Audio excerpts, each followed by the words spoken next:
गसाइसना unit committee एबसुनि 32 बोसोरसालि जुथुम्माया दिनै नै दासो थुंगेदों।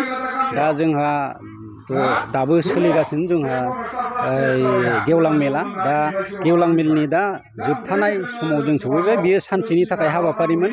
दा जों बे हाबाफारिया जिहेतु गसाइसना इउनिट कमिटि एबसुआ दिनैहाय टार्मिनेटिं सेसनमोन। दा जोंहा सानै गोदान आफादगिरि आरो सासे गाहाय नेहाथारि जों दाफुंनानै लानो हाबाय।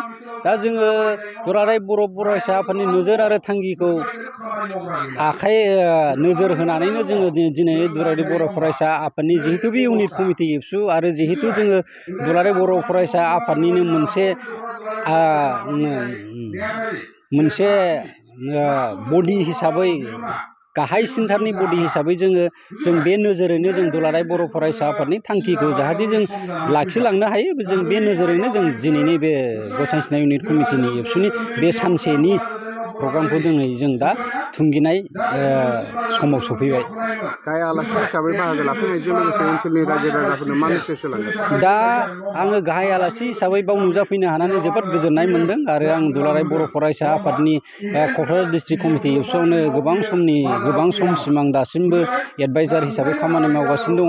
जोंहा दुलाराय बर' फरायसा आफादनि मावनांगौ थांखिया जिहेतु जोंहा दा जोंनि बड'लेण्ड मुभमेन्टनि खामानिया जोबथाबाय बलेथे जोंहा दा मोनब्रैसो बेसिक जोंहा खामानि जोंनि आखाइयाव दङ। आरो बे दानि जाय मावबाय थानांगौ दुलाराय बर' फरायसा आफादनि आगोलनि आन्दलननि मुभमेन्ट, बे मुभमेन्टखौ बन्द' खालामनायनि उनाव जोंहा दा दुलाराय बर' फरायसा आफादनि खामानिया जोंहा दा बांसिनबोदोंसो।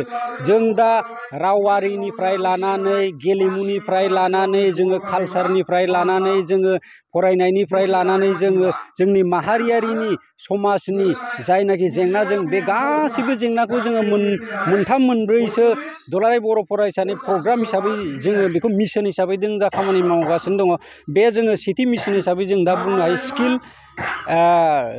Mission skill and quality education. जों दा बेखौ एसे बिमुंखौ सोलायनानै जों दा बेखौ क्वालिटि इडुकेसन मुभमेन्ट हिसाबै जों दा फोसावबाय। बेजों लोगोसे जोंहा दङ बड'फा मिशन फर सास्टेनेबल चेन्ज। जों बाय गासिबो कमप्लिटनि मोजां थांखिजों जाहाथे मोजां दिग फारि जों जाहाथे बर' माहारिया जौगालांनो हायो। जोंहा नैबे बड'फा मिशन फर सास्टेनेबल चेन्जआव जों गासिबो इनक्लुड जादों। आरो बेजों लोगोसे जोंहा नैबे जा दङ माखासे फरायनायनिफ्राय लाफानानै गासिबो स्किल डेभेलपमेन्ट गावनि थांनानै थानो हानायनि जौगानायनिखौ जों जाहाथे बयबो इन्डिभिजुवेला खालामलांनो हायो। जों बेखौ skill and mission skill and qualification include खालामदों। आं रायजो राजाफोर बेखौनो खावलायनो लुबैयो, जोङो बेसिक जेंना हिसाबै जोंहा दा इक'नमिया जौगानांगोन। जोंनि कालसारखौ जोङो सिगाङाव दोननानै जोङो जाहाथे जोंनि कालसारखौ मुलुग दरबाराव दिन्थिलांनो हायो बेखौ मोनसे जों नोजोर होनांगोन। आरो जोङो जोंनि सोलोंथाइ जौगानाय, बे सोलोंथाइ जौगानायखौ नोजोर होनानै जोङो साबसिननिफ्राय साबसिन गियान सोलोंनाय आरो बे गियान सोलोंनायजों लोगोसे जोङो जाहाथे गावनि केरियारखौ दालांनो हायो बेबो जोंना मोनसे। आरो जोङो जिहेतु बर' सुबुङा गोदोनिफ्रायनो खेला बा गेलेमुआव जोङो स्किल दंखायो हिसाबै जोङो फुटबलजों लोगोसे गासिबो स्पर्ट्स एक्टिभिटियाव जों जाहाथे जौगालांनो हायो। बे जौगालांनायाव गावबो गेलेगिरिजों लोगोसे बिमा बिफाया जाहाथे बिसोरखौ गेलेनायाव सुबुरुन बेजों लोगोसे हेफाजाब होयो बा इनकारेज खालामो।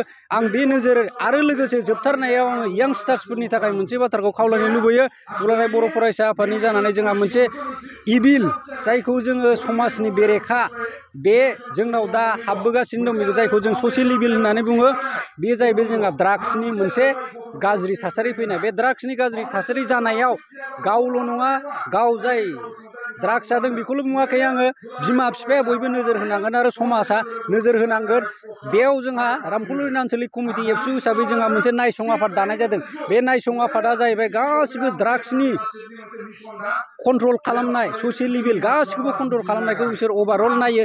आरो बे अभारअल नायो होनब्लाबो जों बेखौ जाफुंहोनो हानाय नङा। मानो होननानै बुङोबा जोङो बयबो बाहाय मेगनजों नुदोंब्ला गाज्रि खामानि बा गाज्रि ससियेल इभिलखौ मेगनजों नुदोंबा बे नायसं आफादनो फोरमायनांगोन। आरो बे नायसं आफादा अब्लासो एक्सन लानो हागोन। आं रायजो राजाफोरखौ बेखौनो खावलायनो लुबैयो जाहाथे नायसं आफादनो जेसेबां हागौ एसेबां सर्ट टाइमावनो जाहाथे बेफोर ससियेल इभिलखौ कन्ट्रल खालामनो जों जाहाथे हायो। जोंनो नायसं आफादनो खबर होनांगौ आरो जों अब्लानो दुलाराय बर' फरायसा आफादनि मोनसे खामानिया आगानसे आवगायबाय होननानै जोङो सानगोन आरो आं बेखौनो रायजो राजाफोरखौ दा नैबे दिनैनि 32 बोसोरसालिया जथुम्मायाव नुजाफैनानै गाहाय आलासि हिसाबै जों बेखौनो रायजो राजाफोरखौ खावलायनो लुबैबाय।